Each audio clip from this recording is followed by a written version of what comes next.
जय श्री राम। आज इस वीडियो में हम हनुमान चालीसा की सेकंड चौपाई का वर्ड बाय वर्ड पूरा मीनिंग जानेंगे।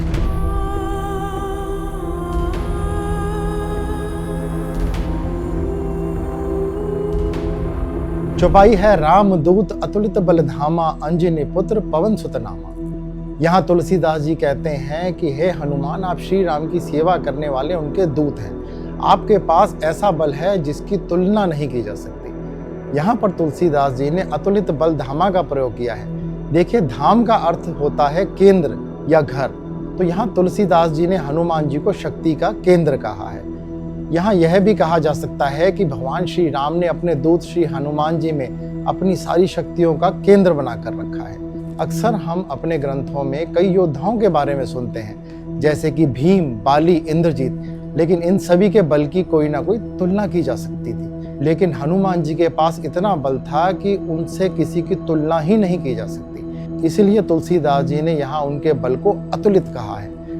महाभारत की भी वो स्टोरी तो आपको याद ही होगी, जिसमें हनुमान जी भीम को एक लेसन सिखाने के लिए एक बूढ़े वानर का भेष बनाकर उनके सामने जाते हैं और अपनी पूंछ उस रास्ते के बीच में रख देते हैं जहां से भीम को गुजरना होता है। और जब भीम उस जगह पहुंचते हैं तो वो हनुमान जी को एक वानर समझकर कहते हैं कि ए वानर, अपनी पूंछ उठाओ। जिसके जवाब में हनुमान जी कहते हैं कि मैं तो एक बूढ़ा वानर हूं, तुम खुद ही मेरी पूंछ क्यों नहीं हटा देते। भीम, जिनको उस समय अपनी ताकत का अहंकार हो गया था, उन्हें लगता है कि एक बूढ़े वानर की पूंछ क्या चीज है, वो तो इसको आसानी से उठा लेंगे।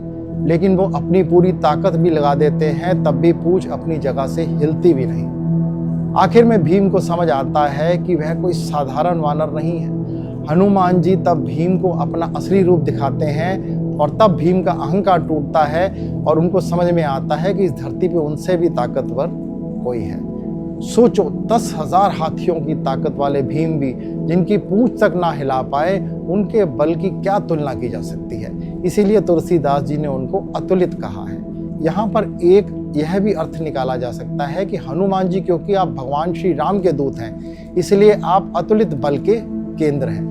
यहाँ पर हम लोगों के लिए एक मैसेज भी है कि अगर हम भगवान का हाथ पकड़ के चलते हैं और उनके बताए हुए कामों को करते हैं, तो कहीं ना कहीं हम फील करेंगे कि भगवान की कृपा और आशीर्वाद हम सब पर है। आपने अक्सर सुना और देखा भी होगा कि जब कोई साधु या ऋषि मुनि अपने योग, भक्ति और साधना से भगवान के साथ एक रूप हो जाते हैं, तो भगवान अपनी असीमित शक्तियाँ उनके जरिए इस दुनिया को दिखाते हैं, जो हम लोगों को चमत्कार जैसी लगती है, परंतु वो होता अंत में भगवान का आशीर्वाद ही है। इसके बाद तुलसीदास जी कहते हैं कि हनुमान माता अंजना के पुत्र हैं। पुराणों के अनुसार हनुमान जी का जन्म माता अंजनी के गर्भ से हुआ था।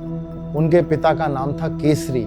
उनका जन्म भगवान शिव के आशीर्वाद और पवन देव के वरदान से हुआ था, इसीलिए उन्हें पवन सुत या पवन पुत्र भी कहा जाता है। यह चौपाई बेसिकली हनुमान जी की एग्जैक्टली में कौन है, उसकी एक इंट्रोडक्शन की चौपाई है। अगली आने वाली वीडियो में हम नेक्स्ट चौपाई पर बात करेंगे।